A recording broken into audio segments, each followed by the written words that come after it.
amén, y a la juventud que está por aquí, ellos entenderán muchísimo más, amén. Hay que entender un videojuego. A mí me gustaba uno de antaño que era Kong, que era King Kong tirando barriles y tú tenías que desviar los barriles y subir hasta llegar a donde estaba él, que eso ya hace un montón de años. Vale, pero con lo que quiero decir que cuando usted coge un videojuego, usted lo coge y lo primero que tiene que hacer es leer las instrucciones, ¿no es verdad? Saber de qué va el videojuego y saber las diferentes fases y niveles que tiene que pasar, ¿no es verdad? Hasta llegar a alcanzar, pues, la victoria o cualquiera que sea la meta de ese videojuego. También tiene que entender, ¿no es verdad?, que para subir de nivel usted tiene que conquistar ciertas cosas, tiene que llegar a ciertos sitios, cuando llegue usted a ese sitio, pues se apodera en este caso, se apodera usted de armas y de una vestidura especial y tal, que le va a fortalecer para cuando llegue y suba otro nivel, amén, las criaturas que usted se va a encontrar en ese nivel, amén, usted pueda hacerle frente con el nuevo armamento que usted ha conseguido. Y así sucesivamente hasta que se consiga la victoria. Y yo digo, y pienso, y creo, que todo creyente que desea salir de su situación espiritual en la cual se encuentra, tiene que subir de nivel. De un nivel espiritual. Para hacernos una idea, voy a hablar un poco acerca del contexto sociohistórico que aquí estábamos viviendo. Todos los reyes de Israel, todos, a excepción de uno o dos, fueron reyes malos, malvados. Reyes que jamás fueron en los caminos que Dios le marcó, sino que cada cual a veces era peor que su padre. Israel estaba siendo atacado por este entonces, donde estaba viviendo Eliseo, por el pueblo asirio. Amén. Y cada 2 por 3 este pueblo siempre estaba haciendo planes para destruirlo, para atacarlo, etcétera, etcétera. Pero ¿qué hacía Dios? Dios tenía a su siervo Eliseo. Y como hemos leído, él le revelaba los planes que el rey sirio hacía en lo más secreto de sus cámaras con sus generales, planeaban cómo hacerlo, dónde ir, dónde acampar, por dónde atacar, etcétera, etcétera. Y todo eso se le era revelado a Eliseo. Y este a su vez se lo comunicaba al rey de Israel. Y así Dios siempre frustraba los planes del rey sirio. Entonces esto turbó al rey. Y entonces el rey pensaba que tenía a un topo dentro. ¿Me entendéis? Es verdad que había algo dentro de él. Algún traidor dentro de él que se lo comunicaba al rey de Israel. Y entonces cuando este rey estaba todo turbado por esto, dice, entonces el rey dice, entonces el corazón del rey de Siria se turbó por esto y llamó a su siervo y le dijo, ¿no me declararéis vosotros quién de nosotros es el rey de Israel? Entonces uno de los siervos dijo, no, señor mío, sino que el profeta Eliseo está en Israel, y el cual le declara al rey de Israel las palabras que tú hablas en tu cámara más secretas. Amén. Entonces, cuando el rey de Sirio se enteró de que había alguien que le declaraba lo que él hacía en su cámara secreta, entonces él dijo, pues tendré que ir a por él. No por el rey de Israel, sino por este. Así que, cortando la cabeza, quitaré la información que les he dado al rey y mis planes se podrán seguir hacia adelante. Así que Eliseo se vio envuelto en una guerra y esta vez su vida dependía de ello. Fue entonces cuando el rey mandó rodear a Dotán, la ciudad donde vivía el profeta. ¿Vale?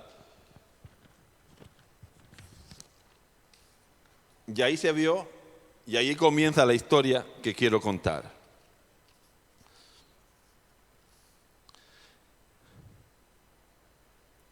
Habían 2 personajes claves en el cual habla aquí la Biblia. Eliseo y su siervo.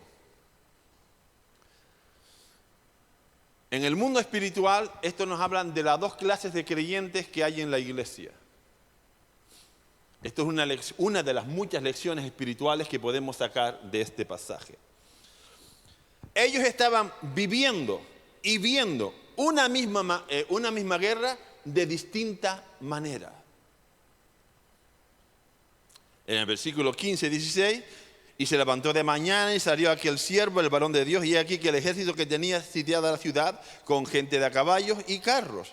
Entonces su criado le dijo: Señor mío, ¿qué haremos? Estamos perdidos. Mira todo este ejército. Estamos rodeados. No podemos escapar. No hay salvación. Nos van a matar. Y él dijo: no temas ni tengas miedo, porque más son los que están con nosotros que los que están con ellos. ¿Cómo confrontamos las batallas espirituales? Sería una buena pregunta para empezar esta mañana el sermón. Dos personas viendo el mismo problema, la misma situación, viviendo lo que estaba, y uno solo pudo engendrar miedo, angustia y temor. El criado se enfocó en el problema y no en la solución. Se enfocó en los carros de sirios, en los arcos sirios, en toda aquella gente de a caballo que estaba allí rodeando la ciudad. No pudo ver, su vista no iba más allá del problema, de la situación, del miedo. Y eso empezó a traer miedo, a traer duda, a angustiar su corazón de tal manera que clamó: ¿qué haremos? ¿Qué haremos con esta situación? Porque es verdad, situación difícil es la que estamos viviendo.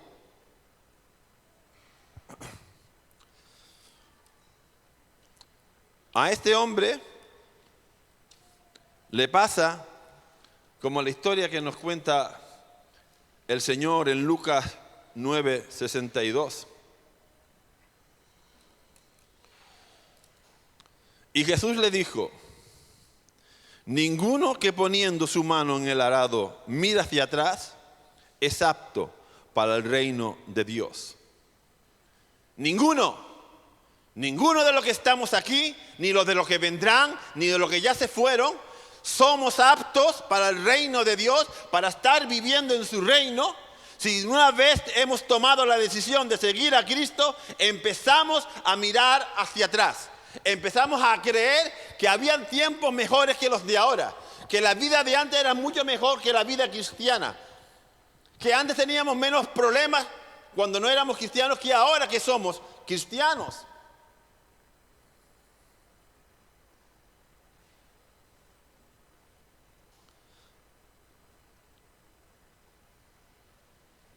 La Biblia declara que cuando tomamos posición en Cristo Jesús, tenemos que tener una sola y absoluta actitud en nuestra vida.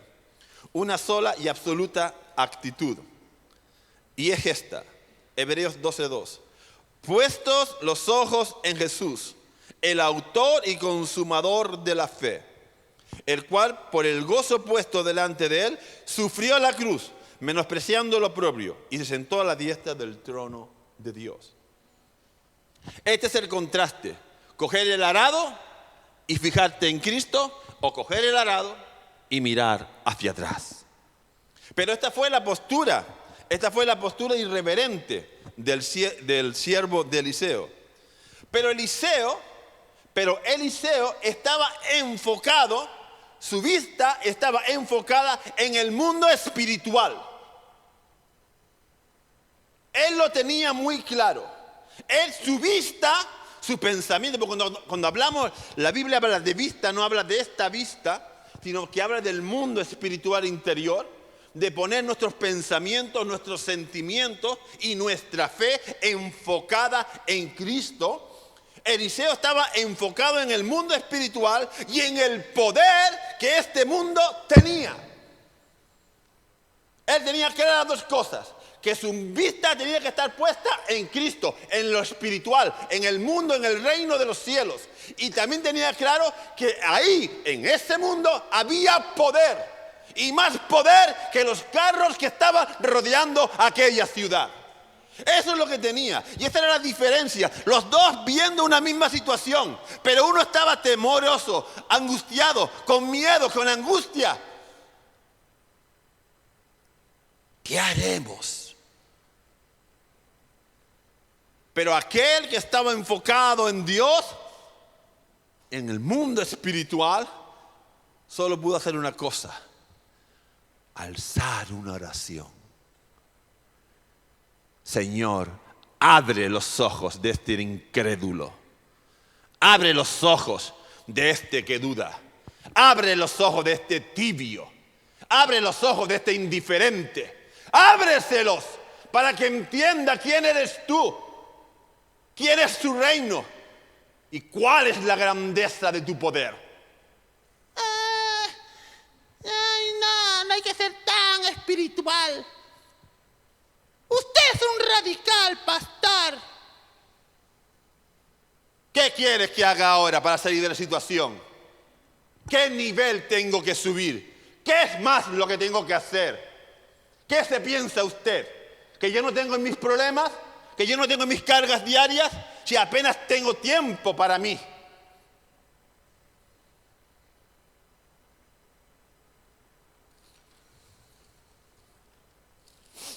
Eso dicen muchos, o me han dicho muchos. Y yo les recuerdo esto. Efesios 1, del 17 al 19.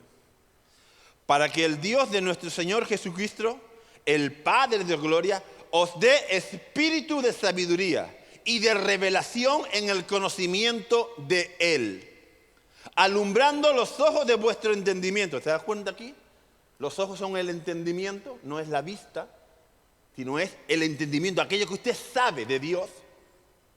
Alumbrando los ojos de vuestro entendimiento, para que sepáis cuál es la esperanza a que Él los ha llamado y cuáles las riquezas de su gloria, de su herencia en los santos, y cuál la supereminente grandeza de su poder para los que creemos según la operación del poder de su fuerza.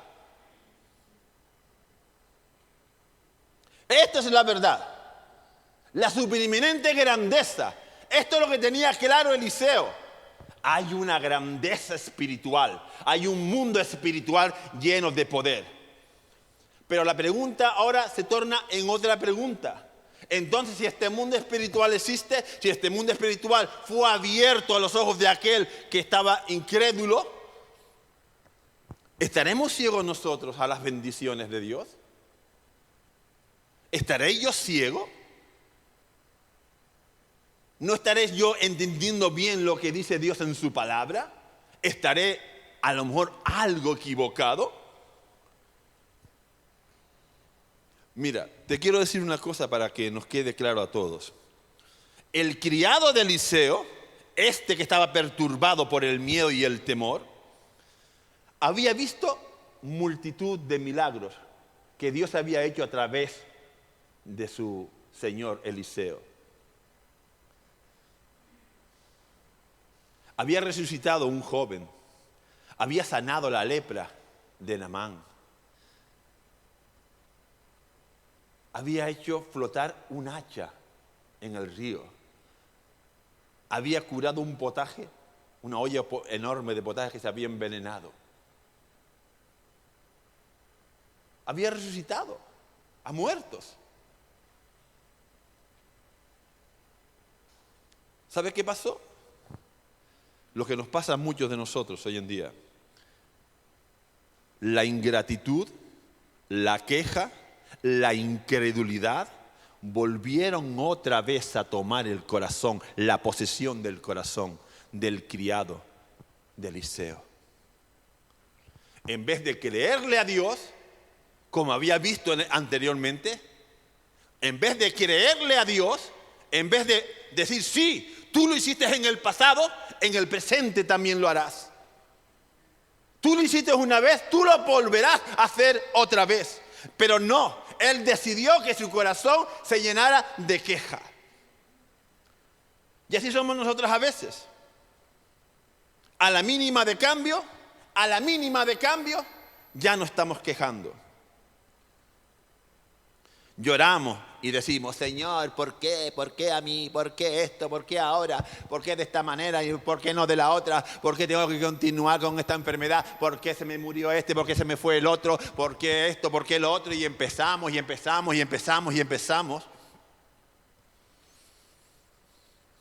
Y Dios solo nos dice una cosa. El Señor es simple, muy simple. El Señor Él no anda buscando, Él habla claro y llano. Y entonces en Juan 11:10 Él nos dice, ¿no te he dicho que si creyeres verás la gloria de Dios? ¿No te he dicho?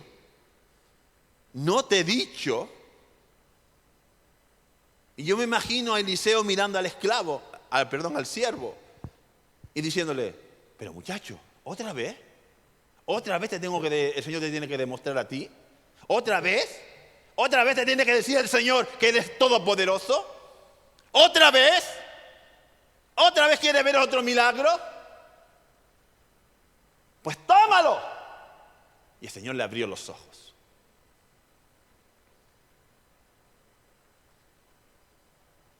Y así nosotros también, y así el Señor también actúa con nosotros. Estamos mal, estamos pasándolo mal. Señor, ¿por qué? Y entonces al final del culto el pastor manda a pasar adelante, pasamos adelante, nos quebrantamos, el Señor nos toca, lloramos, el Señor nos bendice e incluso a veces el Señor va más allá y nos da una palabra de profecía, de aliento, de ánimo. ¡Ay, qué bueno! ¡Oh, qué pedazo de culto! ¡Oh, Señor, gracias! ¡Oh, Señor! ¡Oh, Señor! ¡Oh, Señor! Para luego el lunes volver a las andadas. Para luego el lunes quejarnos. Para luego el lunes decir otra vez.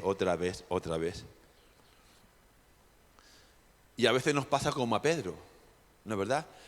Que solo queremos quedarnos aquí, con la bendición. Fue lo que pasó a Pedro en Lucas capítulo 9, versículos 28 al 33. Ahí estaba Pedro viendo la gloria del Señor, viendo el cuerpo del Señor glorificado. Y lo único que se le ocurre es, mira, hagamos unas enramadas y nos quedamos aquí. Nos quedamos aquí que estamos calentitos viendo la gloria de Dios, viendo la bendición de Dios, viendo y recibiendo las bendiciones de Dios.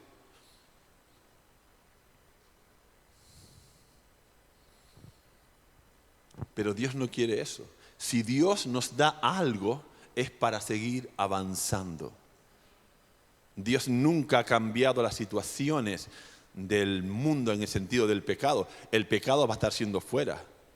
Fuera va a haber problemas y guerras y rumores de guerra y terremotos y tempestades y asesinatos y todo y la injusticia que tú puedas creer. Eso no va a cambiar. No va a cambiar. La Biblia dice que al revés, que va a ir de mal en peor. ¿Me entendéis? Entonces, esas gotas de bendición que Dios nos puede dar en este lugar simplemente serán para afirmarnos, para reafirmarnos, para subir a otro nivel. Pero tenemos que avanzar y seguir creciendo. No nos podemos quedar, hermanos. No nos podemos conformar con el conocimiento que yo pueda tener del Padre, con el conocimiento que yo ahora pueda tener del Hijo, con el conocimiento que yo pueda tener ahora del Espíritu Santo. Mañana, con la ayuda bendita de Dios, yo tengo que estar un poco más cerca del Señor. Hay que subir de otro nivel. Hay que subir a otro nivel, sí o sí. ¿Por qué? Porque hay una guerra espiritual. Y por lo tanto, hay que avanzar. Marcos, capítulo 9, 28 y 29.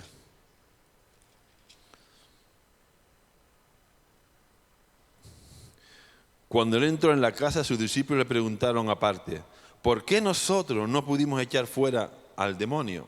Que era el del muchacho. Y él les dijo, este género con nada puede salir, sino con oración y ayuno. Hay otro nivel. A lo mejor estás peleando con tus hijos para que cambien. Pero Dios te está diciendo, no, A lo mejor estás peleando con tu marido, con tu esposa, con tus vecinos, con tus amigos del trabajo, del colegio, del instituto, donde quiera que te encuentres. Pero Dios te está diciendo, no, no, hay que subir, hay que subir. Hay que consagrarse, hay que pagar un precio, hay que pagar un precio. Y ese es el precio de la consagración. Hay que subir. Y si eso no cambia de esta manera, pues habrá que cambiarlo de otra manera. ¿Cómo?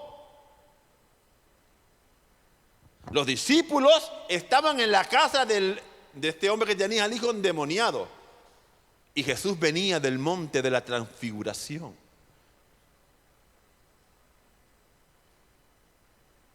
Unos estaban en el valle y el otro estaba en el monte. Esa es la gran diferencia. O estamos a solas con Jesús o pasamos mucho tiempo con los demonios. Y no me estoy refiriendo a que tú estés pasando tiempo con los demonios, pero quiero decirte que el diablo sí influye en este mundo. Y pasamos mucho tiempo con los videojuegos, con las series de Netflix, Amazon y todo el mundo ese. O pasamos también mucho tiempo con telenovelas, con telediarios, con yo qué sé, con lo que estemos perdiendo el tiempo. En mi mundo interior, yo comiéndome el coco conmigo mismo, esa es otra pérdida de tiempo. Y luego pretendemos que las cosas cambien. Decir, Señor, ayuda. Y que las cosas cambien. No, amigos. No, hermanos. Hay leyes espirituales por las cuales Dios se mueve. Y si el Hijo de Dios necesitó oración y ayuno para echar fuera al endemoniado, ¿qué piensas que nos toca hacer a ti y a mí? ¿La media hora de alabanza que dura en la iglesia? ¿Eso es suficiente para mantener nuestra vida espiritual? Pues no. ¿Vale? Hay que subir de nivel para poder ser buenos administradores de los dones. Hebreos, capítulo 5, 12 y 14, del 12 al 14. Porque debiendo ser ya maestros, después de tanto tiempo, tenéis necesidad de que se os vuelva a enseñar cuáles son los primeros rudimentos de la palabra de Dios. Ya habéis llegado a ser tales que tenéis necesidad de leche y no de alimento sólido. Y todo aquel que participa de la leche es inexperto en la palabra de justicia, porque es niño.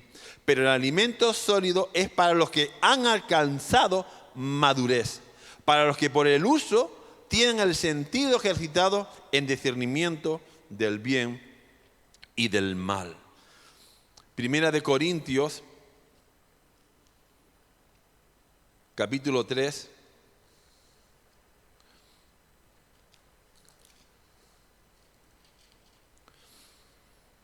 del 1 al 3. De manera que yo, hermanos, no puedo hablaros como espirituales, sino como a carnales, como a niños en Cristo. Os di a beber leche y no vianda, porque aún no erais capaces, ni sois capaces todavía, porque aún sois carnales, pues habiendo entre vosotros celos, contienda y disensiones, ¿no sois carnales y andáis como hombres? Aquí habían otros que no solo no habían subido de nivel, sino que habían bajado. Qué fuerte, ¿no verdad? Había gente, estos corintios, y os digo esto porque es muy fuerte, hermanos. Esta gente Dios la había bendecido con cantidad de dones. Muchísimos dones espirituales. De sanidad, de discernimiento, de hablar en lengua, de interpretación de lengua. De cualquier don estaba en la iglesia de Corintios. Pero ellos habían bajado de nivel. ¿Por qué? Porque se volvieron carnales, porque tomaron todo aquello que no era de ellos, que era un regalo de Dios, y lo habían tomado como cosa propia. Y entonces uno empezaba a hablar en lengua y se pegaba media hora hablando en lengua para decirle al mundo y a los que estaban en esa iglesia que él era súper espiritual, porque hablaba media hora en lenguas. Y el otro dice, pues yo soy más espiritual que tú, porque yo me pego 2 horas interpretando las lenguas que tú das. Y así se envolvieron el unos a los otros. Y entonces Pablo tiene que decir, niños espirituales, a los cuales yo tenía que haber dado carne y ahora tengo que volver a darle leche. Insensatos, imprudentes, que estáis haciendo con los dones de Dios lo que no los merece. Arrogantes, altivos, como que si los tenéis, los hayáis buscado por vosotros mismos. Y no entendéis que es un regalo de Dios para la edificación de su cuerpo, que es la iglesia. Y Pablo empieza a darle caña. No es así, no es de esta forma. Sois hombres carnales. Como cualquier hombre carnal os comportáis. Por lo tanto, hermanos, si queremos entender quiénes somos en Cristo, tenemos que subir de nivel. Si queremos entender qué hacemos en esta iglesia, cuál es mi propósito, cuál es la razón, tenemos que subir de nivel. Si usted solo está entrando y saliendo de esta iglesia porque se encuentra bien, porque ama a Dios, etcétera, etcétera, pero solamente quiere eso, solamente quiere venir, participar, alabar a Dios, honrar a Dios con sus diezmos, sus ofrendas, con todo lo que se da en la iglesia, pero no quiere comprometerse con la iglesia, usted no ha entendido bien el mensaje de Cristo. Si Dios lo puso en el cuerpo, es para bendecir al cuerpo, para que usted y yo entreguemos nuestras vidas al servicio de la iglesia, que es la esposa de Cristo. Estamos aquí para servirnos los unos a los otros y los otros a los unos. Pero si usted y yo no entendemos eso, entonces usted no está formando parte del cuerpo de Cristo tal y como lo dice la palabra de Dios. Usted no ha entendido el concepto de iglesia. Además usted tiene un concepto de iglesia globalizado, es decir, yo pertenezco a la iglesia de Cristo de todo el mundo. Vale, eso es muy fantástico, muy bonito, pero es muy etéreo. No es algo concreto. Si usted está en esta iglesia, es porque Dios lo puso en esta iglesia. Si usted es un hijo de Dios, la Biblia dice que usted ha sido guiado por el Espíritu Santo a esta iglesia. Porque los que somos guiados por el Espíritu de Dios, somos hijos de Dios. Y si su vida está entregada a Dios y dirigida por el Espíritu Santo, usted ha llegado a esta iglesia porque Dios así lo quiso. Porque Dios así lo quiso. Dios no lo quiso a usted en el sur, ni en el norte, ni en el este, ni en el oeste, ni en Gran Canaria, ni en Lanzarote, ni en Fuerteventura. Dios lo quiso aquí, pero con un propósito, con una razón: edificar su iglesia. Edificar su iglesia. Y para eso hay que entregarse en cuerpo, alma y espíritu a la obediencia de Dios, para el beneficio de su iglesia, para la extensión de su evangelio y para la glorificación de su santo y bendito nombre.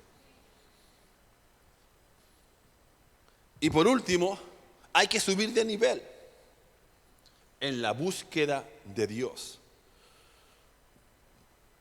Oseas 6:3.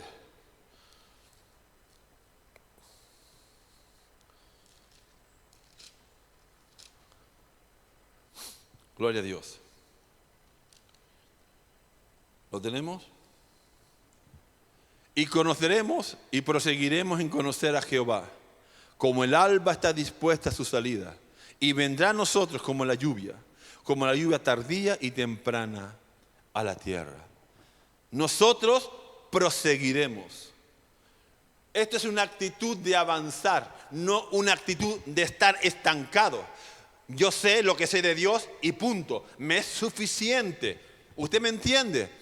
Yo no tengo por qué crecer más. Yo no tengo por qué estudiar más la Biblia. Yo sé lo suficiente. ¿Usted me entiende? Yo sé lo suficiente. No me hace falta conocer más a Dios. Eso se deja para los extremistas, para los fanáticos, para los que son como los islamitas. Pero yo no. Yo ya sé lo suficiente. ¿Usted me entiende? Yo ya sé lo suficiente. Yo ya conozco bastante de la palabra. Yo ya tengo una comunión bastante afinada con Dios.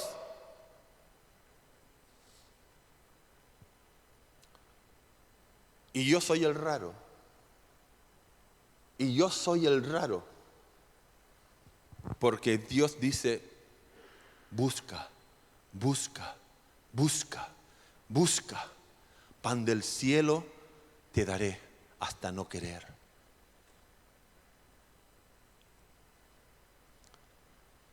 Filipenses 3, del 12 al 14.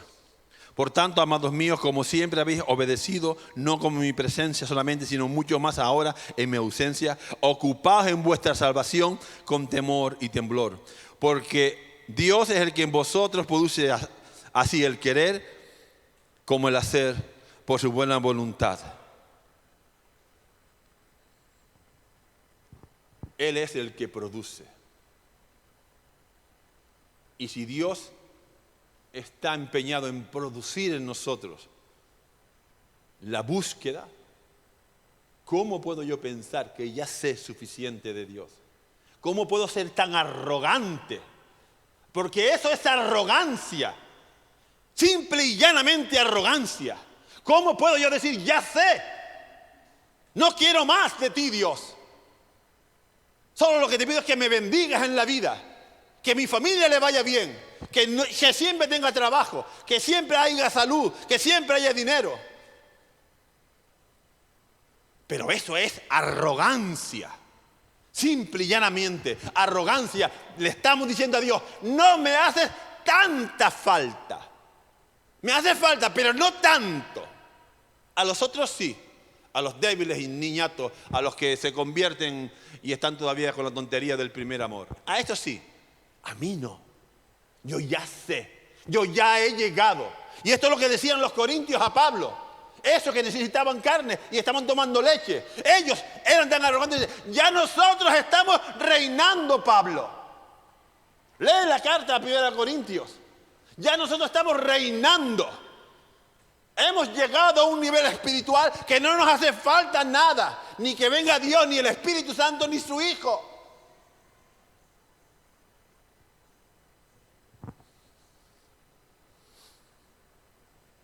Concluimos diciendo que como cristianos debemos tener la determinación de subir de nivel en el Señor, de poner en marcha lo aprendido, de ser buenos administradores de los dones del Señor, de saber posicionarnos en una guerra espiritual que está ahí y de pedirle al Señor, escúchame bien, esto es una frase que no está en la traducción, está en el original. Lo que pasa es que se ha traducido de otra manera. Y de pedirle al Señor que nos cele con los celos de sus santos celos. ¿Entendéis esta frase? Célame con los celos de tus santos celos, para así tener más de ti. Y concluyo mencionando lo dicho en el libro de Job. Para aquellos que estamos teniendo un hambre de Dios, para aquellos que estamos teniendo un despertar, que el Señor, tú notas en tu espíritu que Dios te está despertando, que Dios está queriendo algo más de ti. Si tú eres de eso, de lo que estás sintiendo eso, para ti son estas palabras. Si tú de mañana buscares a Dios y rogares al Todopoderoso, si fueres limpio y recto, ciertamente luego se despertará por ti y hará prosperar la morada de tu justicia. ¿Sientes que Dios te está despertando? Obedécele. Levántate de madrugada, empieza a buscar a Dios, empieza a tener una vida más consagrada. Empecemos de una manera determinante a buscar ayuno, oración, intercesión, la búsqueda incesante del Todopoderoso. Que el Señor les bendiga. Podemos ponernos de pie.